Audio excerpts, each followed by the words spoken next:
आज माझा भाऊ वेणी बांधत आहे आणि तो किती लाजतोय तुम्ही बघू शकता. लहान मुलासारखं शांत बसलाय आणि पूजा त्याची वेणी करते. त्याला वाटलं डोळे बंद असले की कोण त्याला बघणार नाही, पण मी आहे ना, मी त्याची व्हिडिओज केली.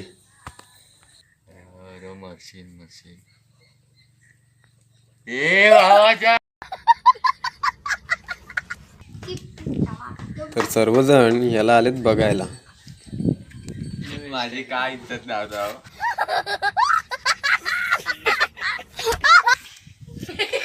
आणि तन्मयला जेवायचं दिसतंय. लवकरच जेवायला यायचंय.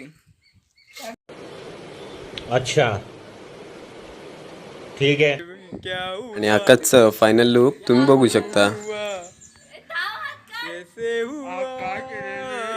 आता एकदाच